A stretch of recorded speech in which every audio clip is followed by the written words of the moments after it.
Welcome back, Blade Gang. I think we're going to have a little fun today, and you see before you a blank tabletop with just these old hands in it. But let me ask you a question. Is that a karambit? Yeah, it's kind of a cool little karambit. It's nice. I think it's called the Mrs. Smith, as in Mr. and Mrs. Smith. Remember the movie with Angelina Jolie and Brad Pitt? And so that's a cool one. But maybe, no, maybe this is a karambit. Yeah, well, that's a Tucson karambit. It's a weird one with kind of a wavy blade and kind of looks like the bill of an exotic bird. Well, that's interesting. Well, maybe that's not a karambit. Maybe this Reich alien is a karambit. That's kind of a cool karambit. Yeah, okay. But maybe we need to consider folders. And how about the Bros karambit? Yeah, that's a cool karambit. Very Indonesian looking with the point forward. Well, maybe we ought to go back to the original Tirani. Yeah, that's the Journeyman by 511. Maybe that's a karambit. Maybe none of them are really karambits. Maybe we have to consider something with more firepower. Is that a gun? Is that a pistol case? Why, no. That is the Bastinelli Grumpy. Oh, let's take a look at this bad boy. Yes. I've been considering this one for quite some time. It is way off the charts for you flipper bladed knife lovers, you fixed blade knife lovers. Looking very much like a nasty farm implement. It certainly could be a karambit, right? I mean, that's very decent in terms of those that like that point forward on their karambit. And we got a hell of a handle that we can hang on to here as well. He calls it the Grumpy, probably because if somebody was grumpy and holding this, you wouldn't want to be within about 50 feet of them or more. We've got an M390 blade. We've got a green kind of natural micarta handle, which is encases a hidden tang all the way around. Got some excellent jimping here, as Bastinelli likes to use on both sides, both ends. We've got a lanyard hole even. This would be kind of cool with a lanyard hole, a lanyard on it rather. And very reminiscent of what the Japanese practitioners would call a kama or a kuzari kama. Very much sickle-like. And the smaller brother to something that Bastinelli calls the Reaper, which had been out prior to this. The Reaper was in N690 steel. All his later designs have been upgraded to M690, M390, 690 and 390. Made in Maniaggio, Italy, although it could be Fox or it could be Lion steel. I do not know because it's only Bastinelli's mark on there and Maniaggio, Italy. So they are not branding it with either Fox or Lion Steel, but very likely it is made by one or the other of those two companies that Bastinelli typically uses. These serrations, by the way, are absolutely wicked.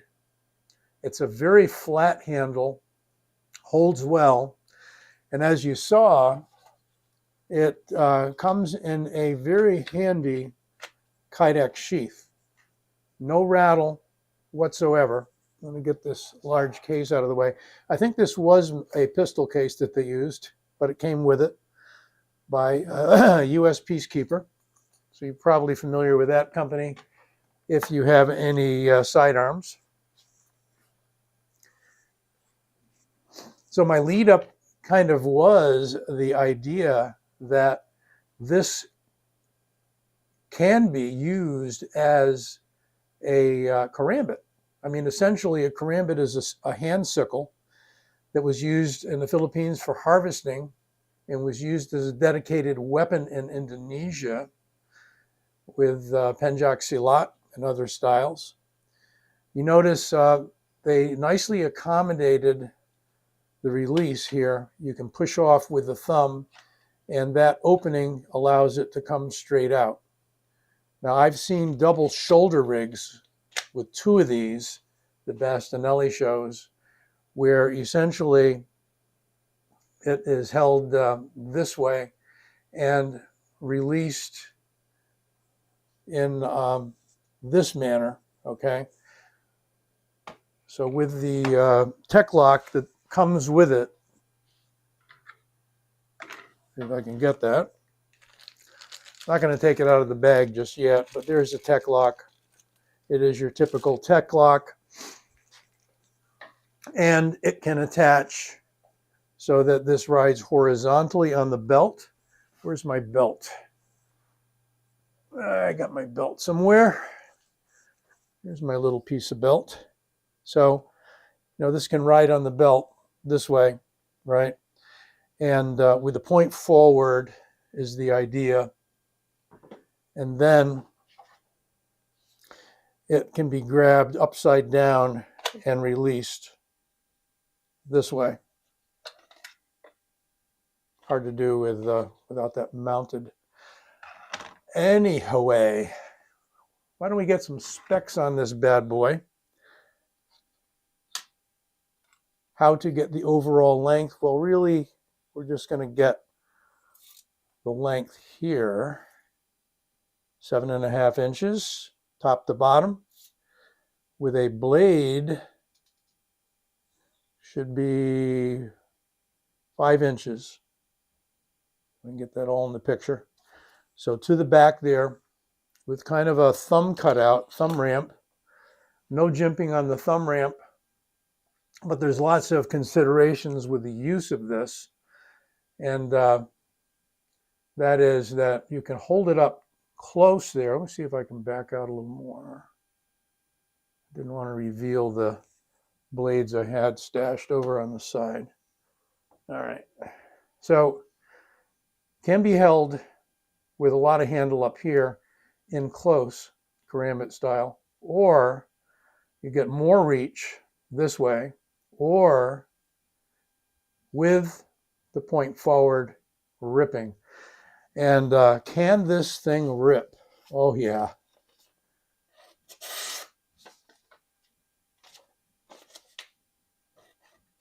Doesn't take much, not at all. I mean, that's no effort whatsoever. And talking about the point, let's talk about the thickness. And we got millimeters. It's fairly thin blade stock. It's 2.8 millimeters, which is 0.11 inches. We got a handle of only 0.47. So as I said, very slim. What does it weigh?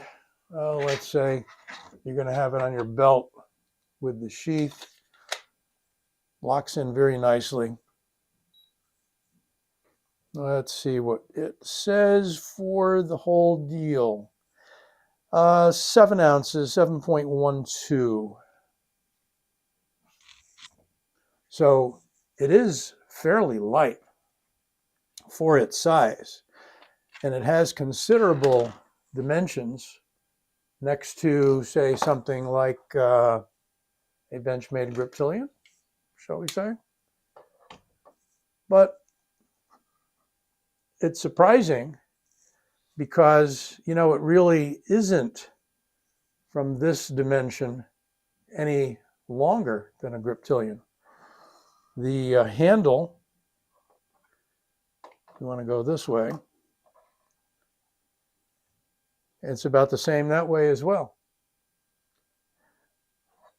So what makes it larger is really the fact that you've got two dimensions. You've got a long dimension for the handle, and you've got a fairly long 5-inch dimension for the blade. As I said, M390, and that's a steel that Bastinelli is using more and more frequently these days for all of the newer knives, the Tellum, the chopper, and the assault clips, a bunch of them that I have. Let's take a look at it just next to some other Bastinelli knives. Why not? I'm a big fan. So without bringing out the whole Bastinelli armory, of which I have around 15, I think, here is the assault clips mentioned earlier. And that's a big blade. I mean, you can see lengthwise that, you know, its overall is well over that 7 inches that we have top to bottom for the Grumpy. And here is the chopper, a significantly smaller blade, very handy, very comfortable in the hand, great ergonomics. And here, if we can get it out, some of the cases are pretty tight.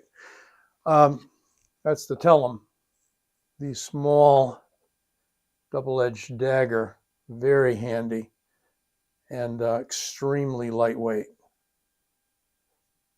So that's a few of the Bastinelli blades. Bastinelli, why not? He blasts those knives out there.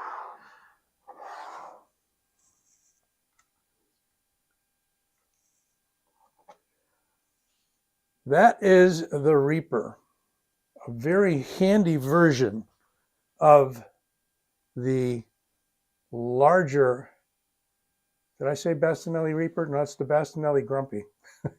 The Reaper, I was going to mention, is the larger brother to this. And this is far more carryable. You might think it isn't carryable, but it's certainly not as convenient as a folded pocket knife by any chance. But for what it is, for a hand sickle or a large Karambit, it's a pretty compact size. How would you use the serrations? Well, my idea, and I haven't seen any techniques coming out of Bastinelli regarding this, but you can certainly, holding it in a reverse position, go forward and then come back. You can use this for clamping the hand, right? Capturing. Depends upon what you've learned and how you would use such a blade. I think it is going to require some adaptability and some training. But it is an odd piece that I figured I would pick up. Probably isn't going to get carried too much. More of a collectible. You know what I mean. You guys all have some knives out there that you've gotten because they're collectibles. And this is one for me. So don't forget to give this video a like and let me know what you think about this bad boy. I'll be back with you soon. And subscribe, by the way, if you haven't already. Take care.